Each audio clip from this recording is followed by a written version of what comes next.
प्रणाम महाराज। जी प्रणाम। पंडित जी, देवकी माँ यहाँ आई थी, कहाँ है वो? महाराज, वो सेनापति कृतवर्मा जी के घर की ओर गई हुई है।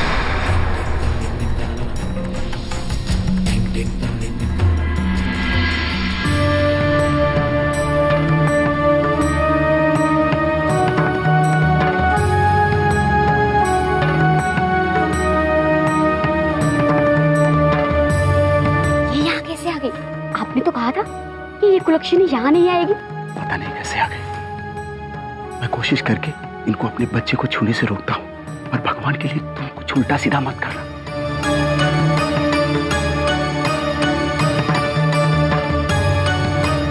प्रणाम माता श्री।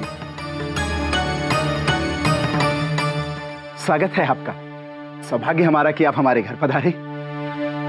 आपसे किसने कहा है हम आपके घर पर आए हैं?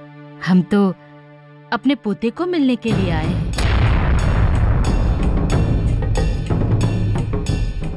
बधाई हो। धन्यवाद माता श्री, पर विराजिए तो सही। वो सब बाद में, पहले हम आपके पुत्र को देखेंगे। माता श्री, अभी अभी आप आए हैं, अब विराजिए तो सही। पर कहाँ है तुम्हारा पुत्र कृत? बुलाओ तो माँ और बेटे को। आपकी बहू बच्चे के साथ विधियों की तैयारियों में लगी, और जैसे ही विधियां पूरी हो जाएं, आप मिल लीजिएगा। अब इधर आइए, पधारिए, आइए आइए।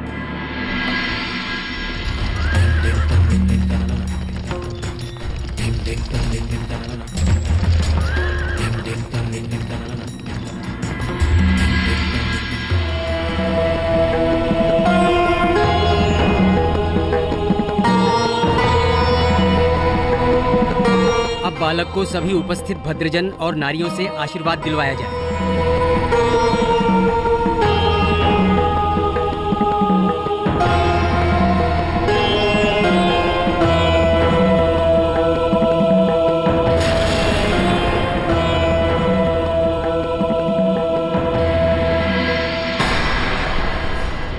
अब तो हमसे सब्र नहीं होगा। हम तो बच्चे को गोद में लेकर ही रहेंगे।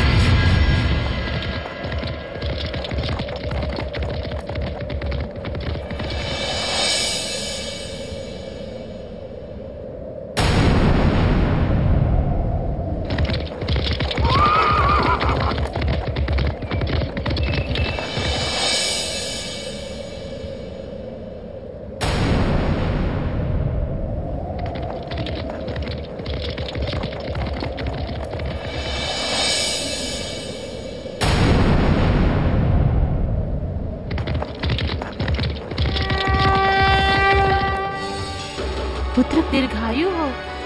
ईश्वर तेरे जीवन में सदा धर्म, ज्ञान, स्वास्थ्य और मंगल बनाए रखे।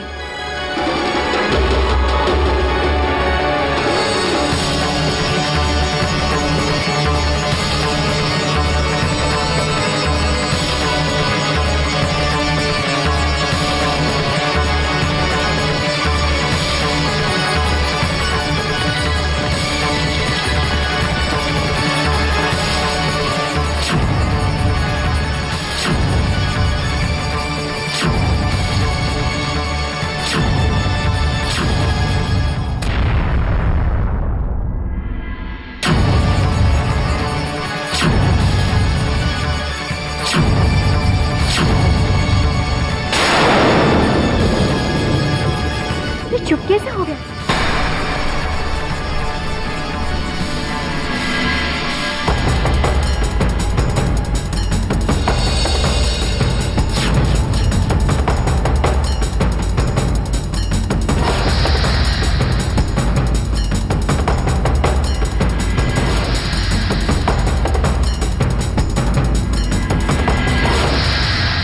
लल्ला, क्या हुआ सुगंधा?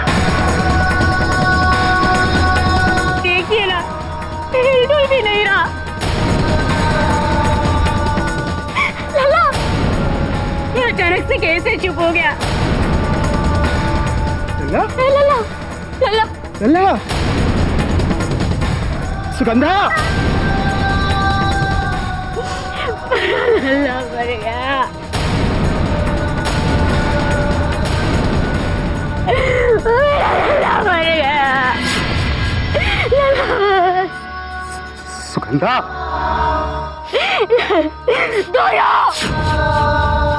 दूर रहो मेरे पुत्र से। हत्यारे हो, आप ही हत्यारे हो मेरे पुत्र के। कहा था ना आपसे कि इस औरत को यहाँ ना बुलाना। कहा था कि नहीं? शांत हो जाओ, मेरी बात तो सुनो। क्या कह रही हैं? जो सत्य है वही कह रही हूँ। ये जो अपने 6 बच्चे को पहले से ही खाए बैठी है, आ गए मेरे लल्ला को भी। रे डायन, रे अभिशापित कलंकिनी माँ, इतिहास तुम्हें सदैव ही एक कलंकिनी माता के रूप में ही जानेगा। रे डायन, रे अभिशापित जननी, 6 बच्चों खाकर तेरा पेट नहीं भरा था तो मेरा लल्ला और खा गई। सुगंधा,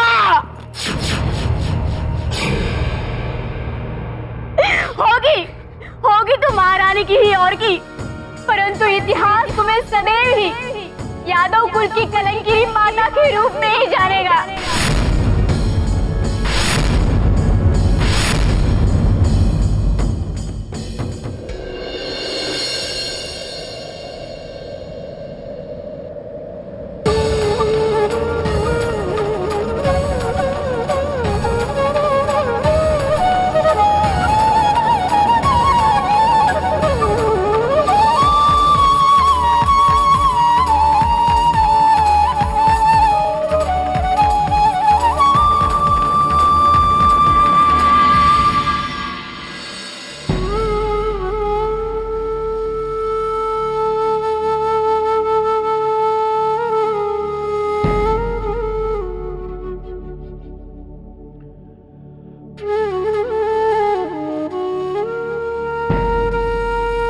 हे देवी,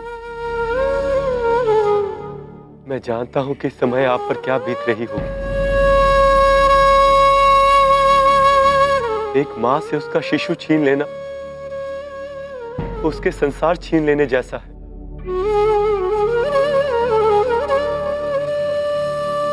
तो देवी, जिस तरह समुद्र में उठी लहर सूर्योदय, सूर्यास्त और पवन पर किसी का वश नहीं चलता, उसी तरह जीवन और मृत्यु पर भी किसी का वश नहीं चलता।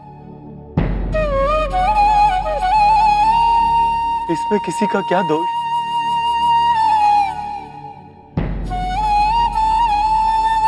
अतः अपनी भावनाओं पर नियंत्रण रखें आप। हे द्वारकाधीश, अपने संतान के मृत शरीर को अपनी गोद में उठाए रखने की पीड़ा सिर्फ वही समझ सकता है जिसने किसी के माता या पिता बनने का सौभाग्य पाया हो। या आप नहीं जानेंगे, लेकिन आपकी माता ये अच्छे से जानती है। 6 बच्चों के मृत शरीर का भार उठा चुकी है। ये जानती है कि ये कलंकिनी है, फिर भी चली आई मेरे घर। आपकी माँ ने जानते बूझते हुए भी हत्या की है मेरे बच्चे की। मार दिया मेरे बच्चे को। हत्यारा नहीं है, हत्या की है। बस करो सुगंधा, राजा है हमारे ये, बस करो। अरे एक माँ के सामने क्या राजा और क्या रंग। यदि ये भगवान भी होते ना तो भी इन्हें इसी तरह से लताड़ती में मुझे सहानुभूति दिखाने के बजाय रोक के रखा होता इसने अपनी माँ को। जब तक मेरे अंदर प्राण है यही कहूंगी कि ये अभिशप्त अभागिनी कोख वाली डायन खा गई मेरे बच्चे को। बस कीजिए देवी, अपनी मर्यादा ना भूलें आप। आपकी पीड़ा समझता हूं, इसीलिए चुप। किंतु ये मेरी मां है, इनका अपमान ना सहूंगा मैं। हे कृतवर्मा, मेरी आपसे प्रार्थना है कि आप अपनी पत्नी से कहें कि ये अपने शब्दों पर अंकुश लगा। जिस तरह इन्हें अपनी संतान से प्रेम है, उसी तरह इस पुत्र को भी अपनी मां से उतना ही प्रेम है।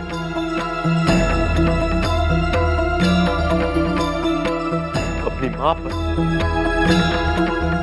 आपकी स्त्री द्वारा लगाए गए कलंक ये पुत्र अपने पुत्र धर्म का निर्वाह करते हुए मिटाएगा।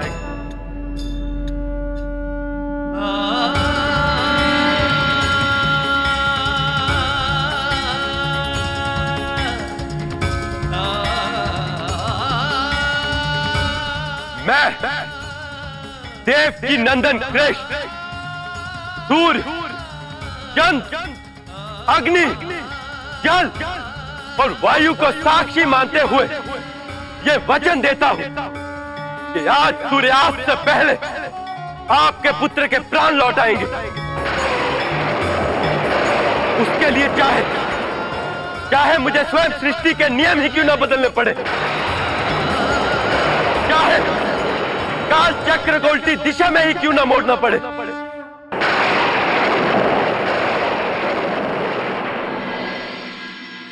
जिस जननी को आपने अभिशप्त कहकर लांछित किया है, वही जननी आज सूर्यास्त के समय आपके पुत्र को अपनी गोद में लेगी और उसे जीवनदान मिलेगा।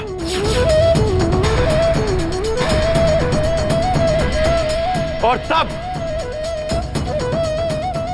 तब जानेंगी आप और जानेगा ये संसार कि किस तरह अंधविश्वासों के कुचक्र में फंसकर मनुष्य अपनी बुद्धि खो देता।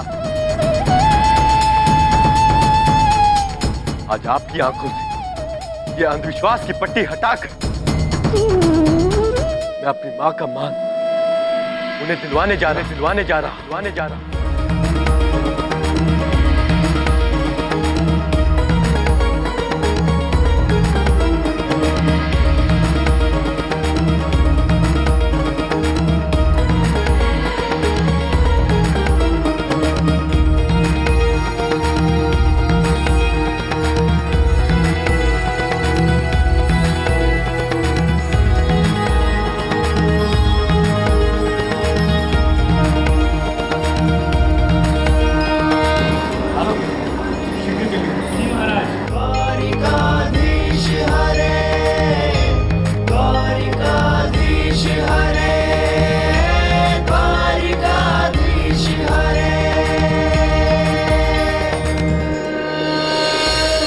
दारू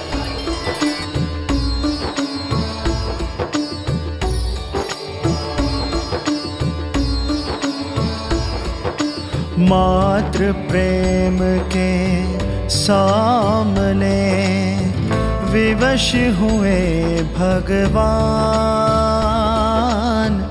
लौटाने का प्रण किया मृत शरीर में प्राण। जग जाने आवे नहीं छूटा तीर कमान,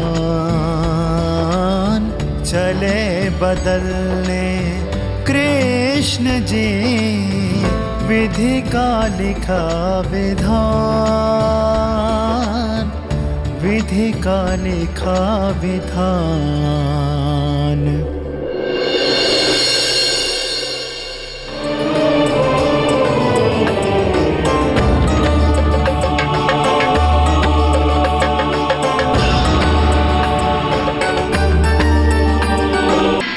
राजन,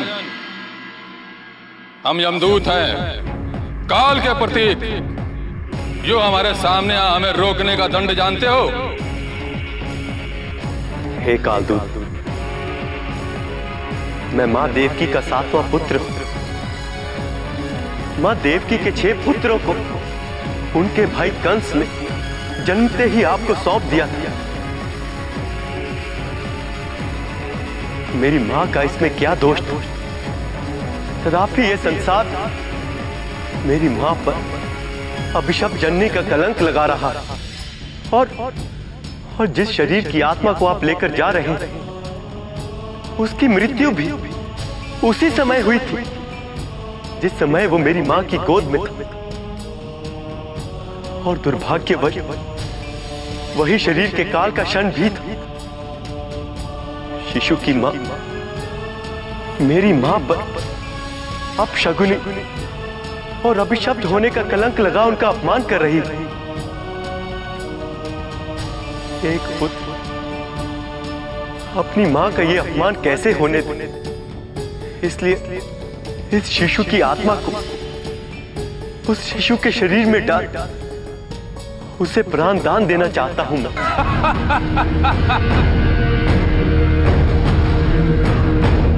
हे राजन, हम काल के दूत हैं।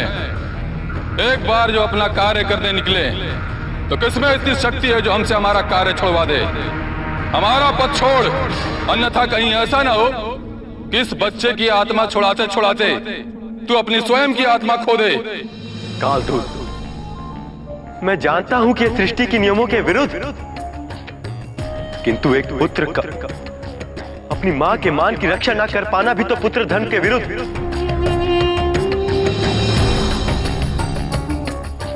मेरे लिए तो संसार भी मेरी मां, ये ब्रह्मांड भी मेरी मां।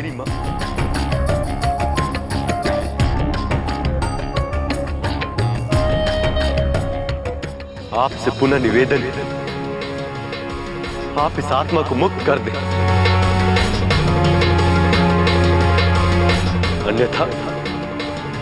अन्यथा इस पुत्र को आपको युद्ध में ललकारने के लिए विवश होना पड़ेगा।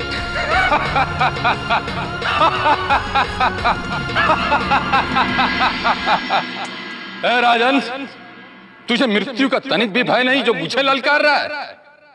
अब ले भुगत।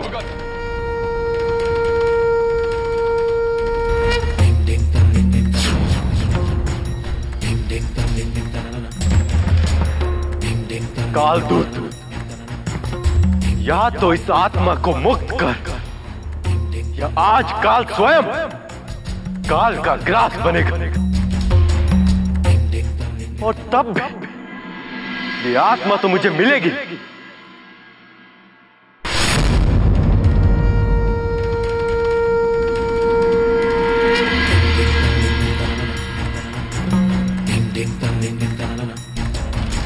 यदा यदा हि धर्मस्य ग्लानिर्भवति भारत अभ्युत्थानम् अधर्मस्य तदात्मानं सृजाम्यहम् परित्राणाय साधूनां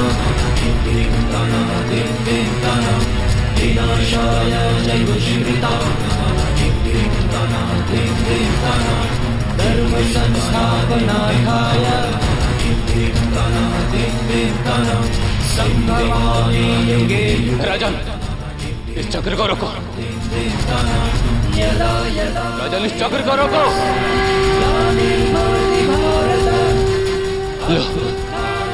लो इस बालक की आत्मा, परंतु इस चक्र को रोको राजन, चक्र को रोको। विनाशाय च दुष्कृतां धर्म संस्थापनार्थाय संभवामि युगे युगे।